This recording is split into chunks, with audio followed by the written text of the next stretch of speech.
Welcome back to our fourth and final podcast in this series on women's sovereignty.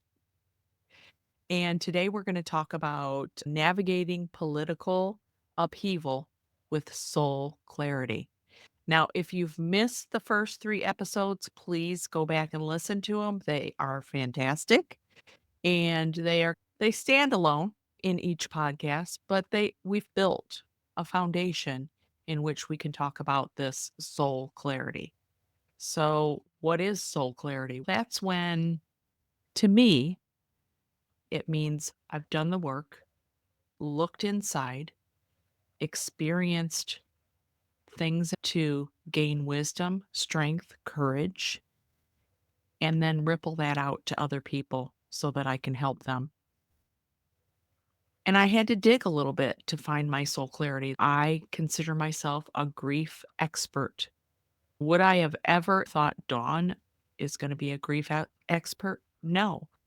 But because of my life circumstances and what I have learned and traveled through that grief, and I won't say that you travel through it in a linear fashion, it's more spiral and you travel through it repeatedly but through different layers. At first, it's right here in your face. And then as you grow and evolve, it can change if you want it to and take action, as we talked about in past podcasts. When you dig in, your life is full of purpose. Today, we want to hone in on this political upheaval with soul clarity. I have a quote. In the midst of chaos, there is always opportunity. And that's by Sun Tzu.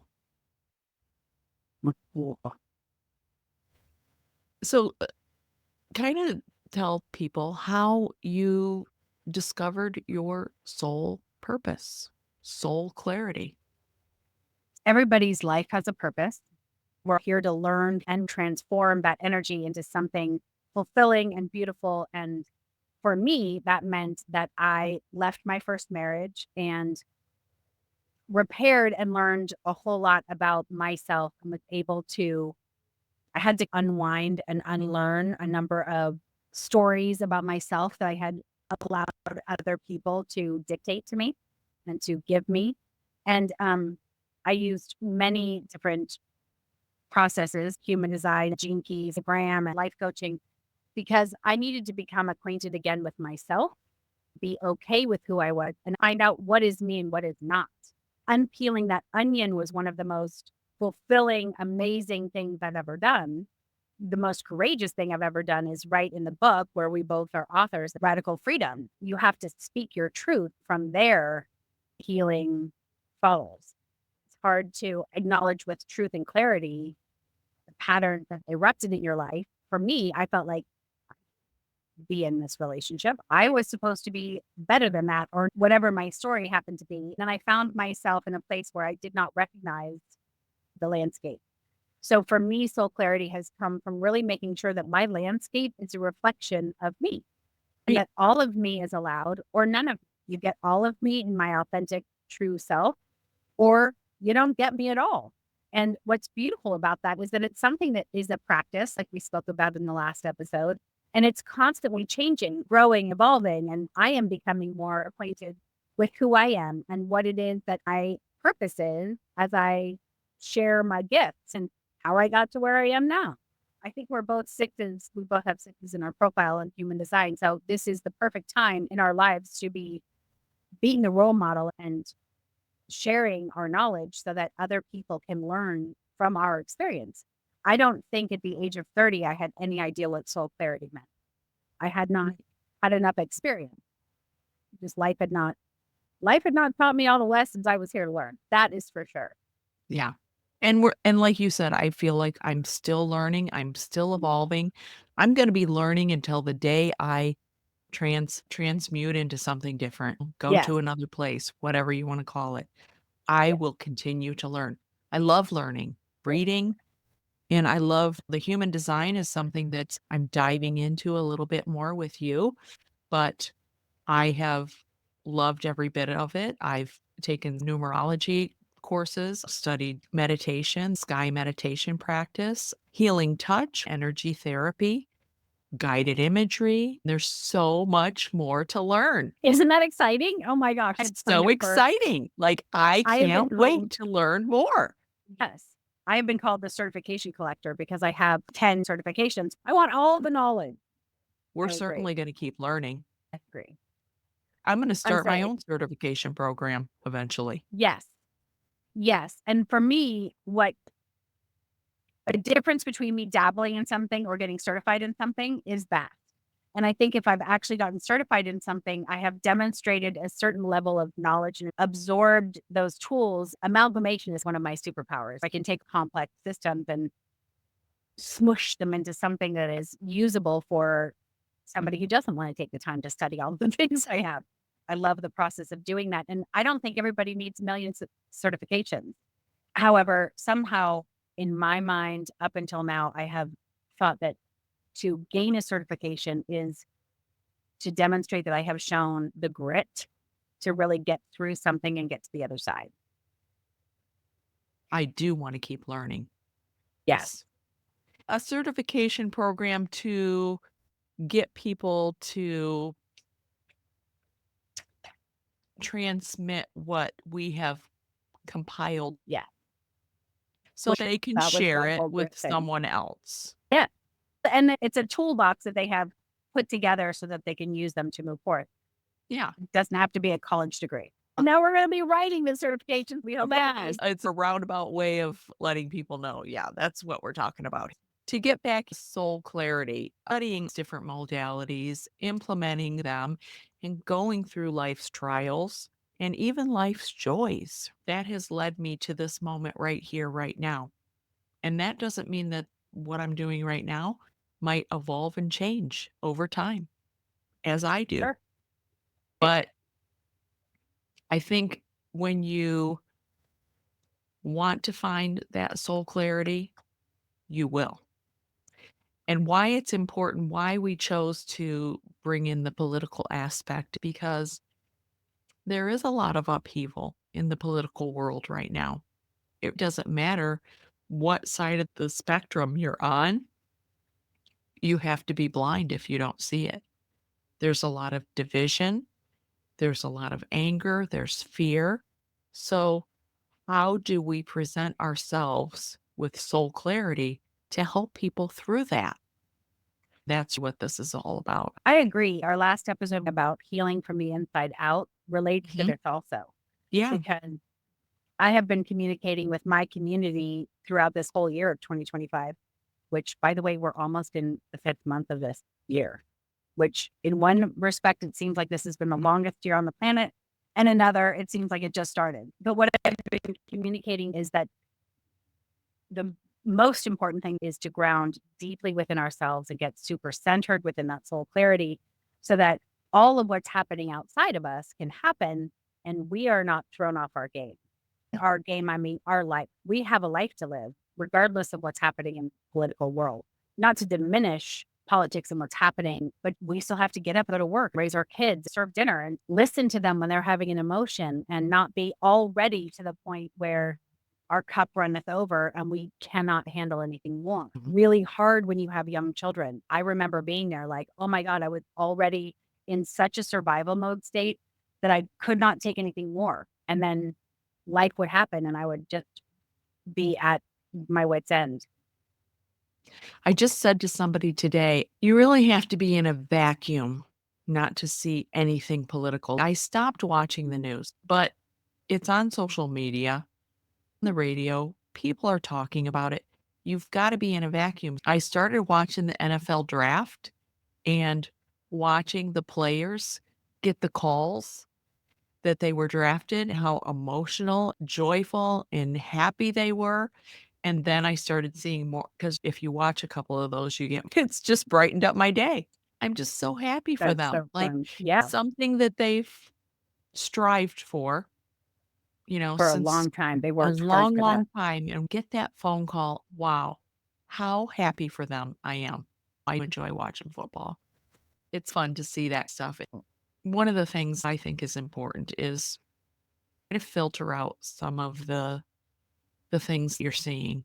It's important to stay informed.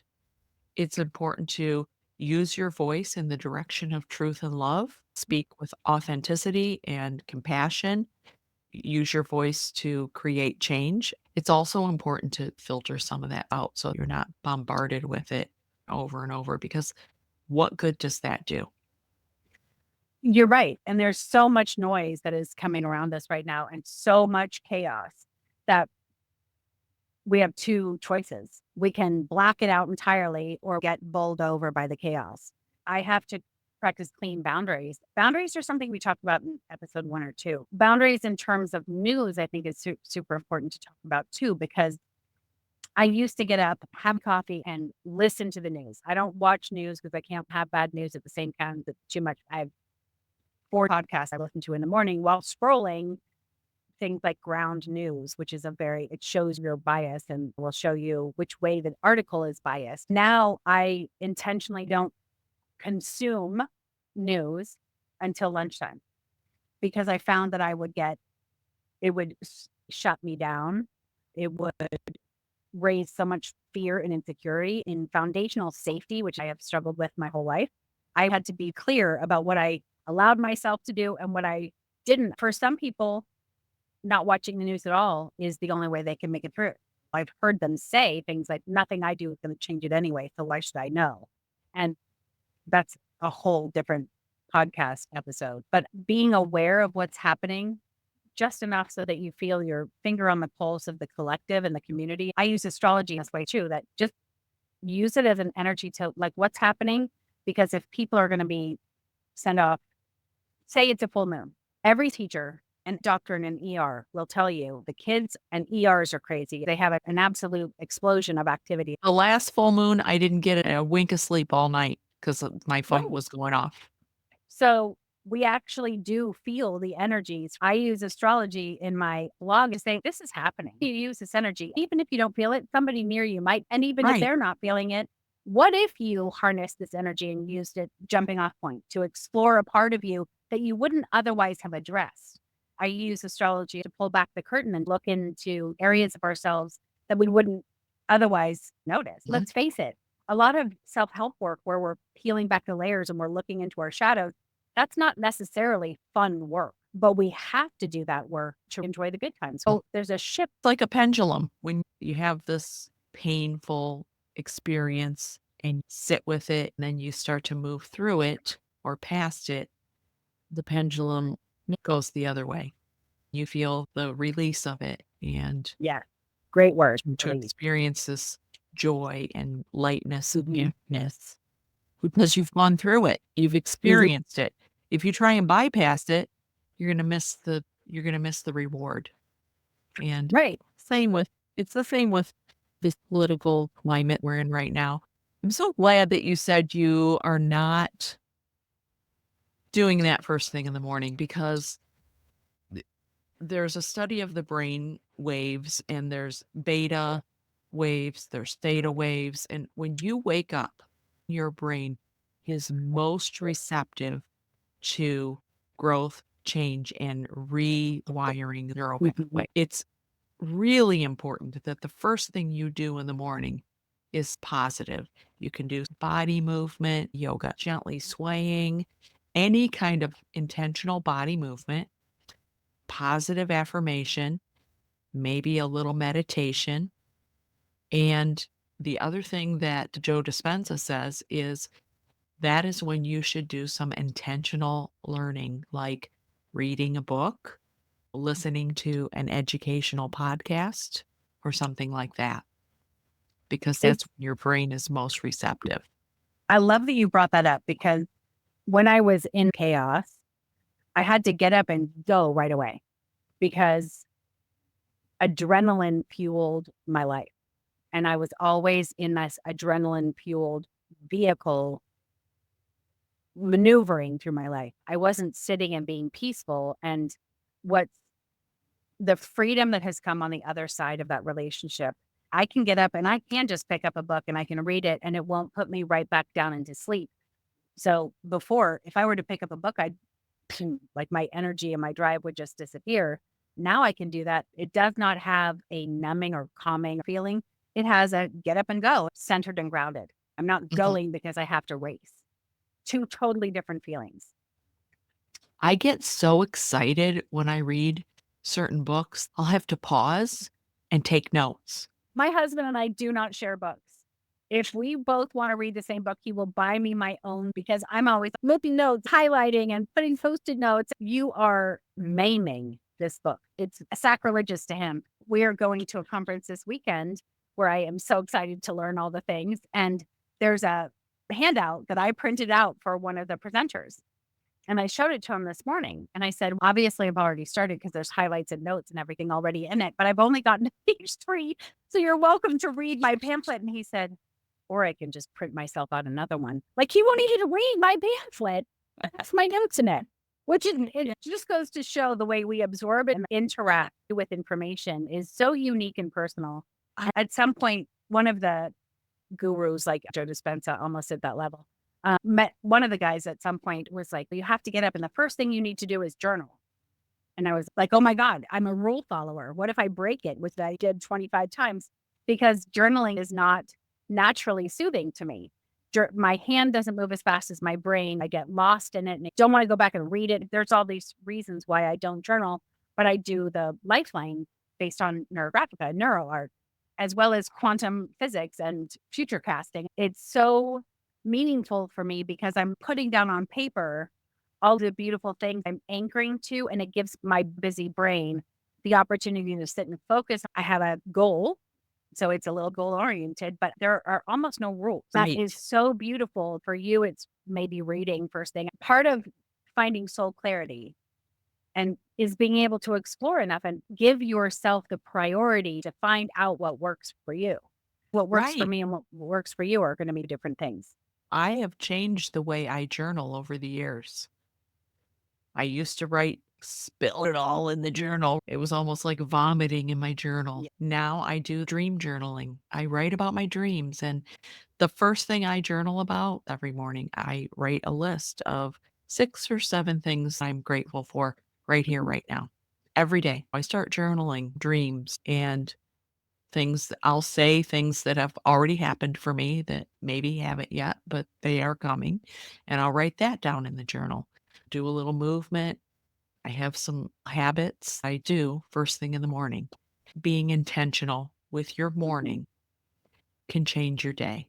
If you put it off and say, I'm going to exercise later today, or I'm going to do this, I'll journal when I get home, it gets lost in the mix of life.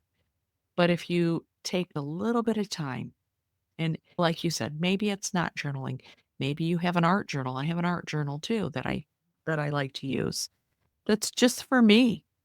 Or you have a recorder and you want to talk into your recorder. Whatever it is that works for you. If you're intentional about it, first thing in the morning.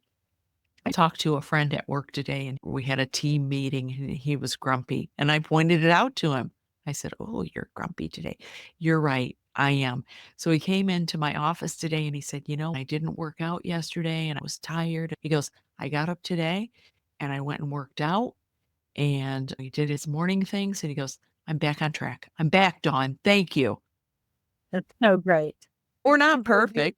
We need a little hiccup, a little sleeping policeman, they Mm. call bumps in England. I love these sleeping policemen that teach us to slow down and it gives us a check and some feedback about whether the things we suspect may be helping us actually are, or maybe these things shift because a year and a half ago, I wasn't doing lifelines every morning. I'm doing lifelines every morning right now. I may decide to go into watercolor next time. There's no Mhm. rule. There's no Right. right way or wrong way, as long as you are spending time being intentional without absorbing noise.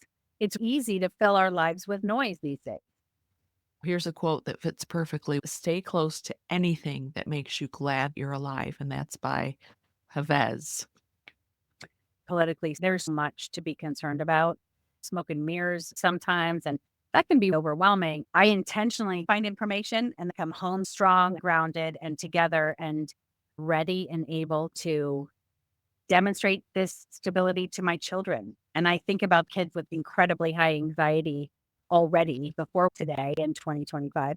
I worry about the kids. And I taught for 30 years. I'm not missing my classroom in terms of what it would take right now to keep a classroom of anxious children centered and grounded enough to learn. That would be really hard.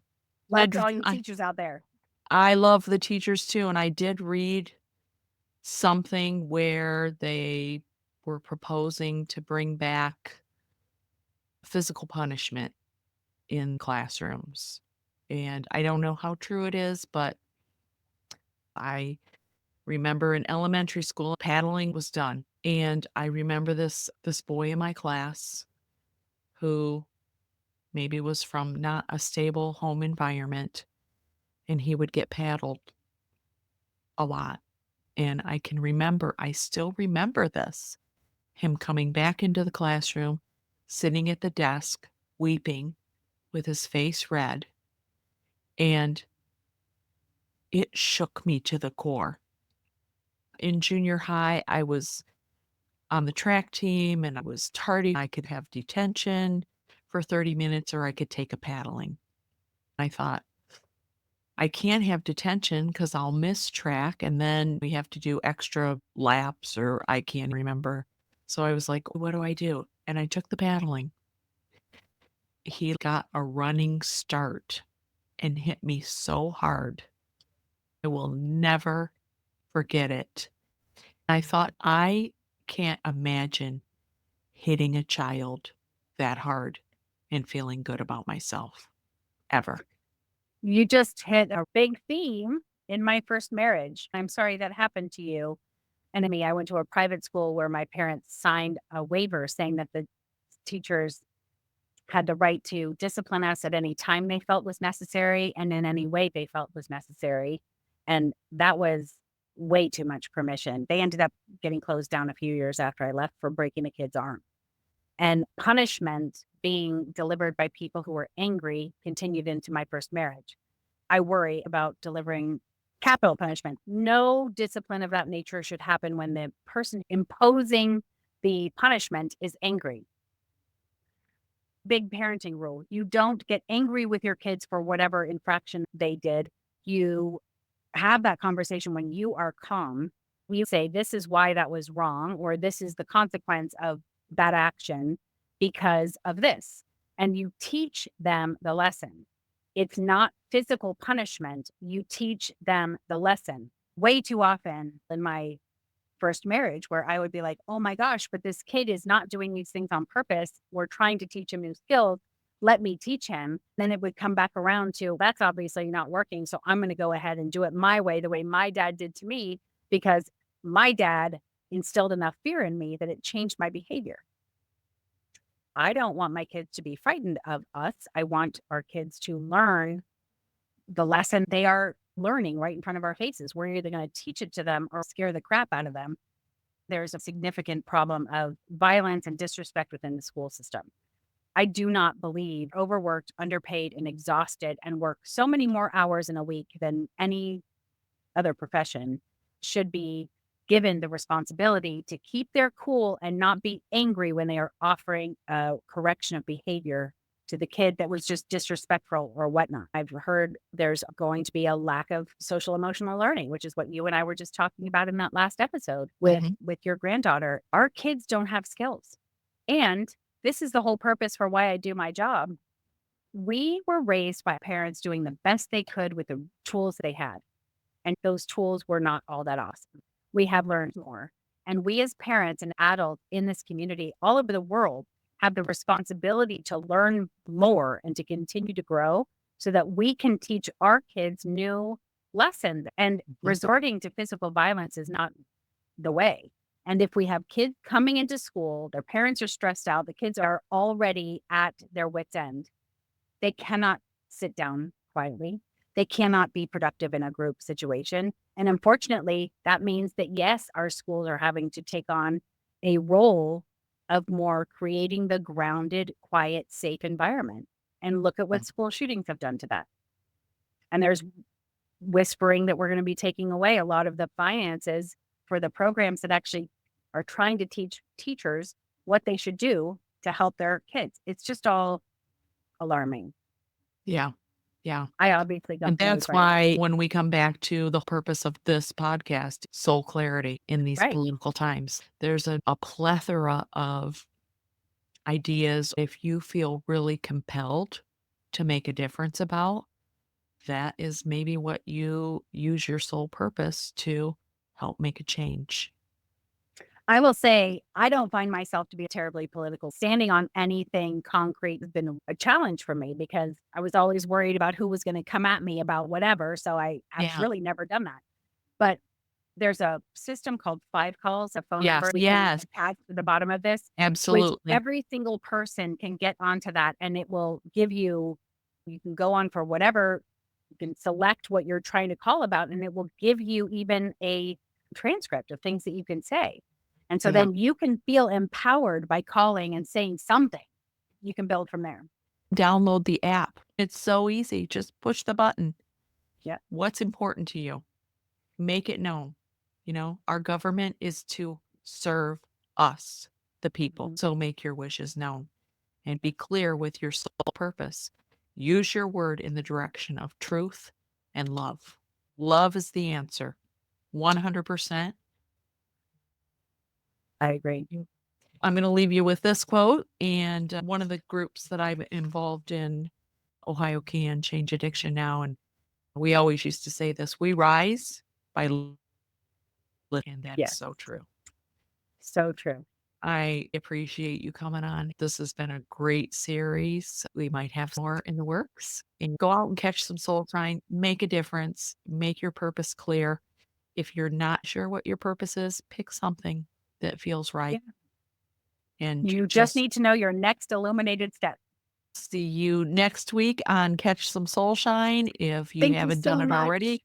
Yeah, subscribe, share, and leave us a comment.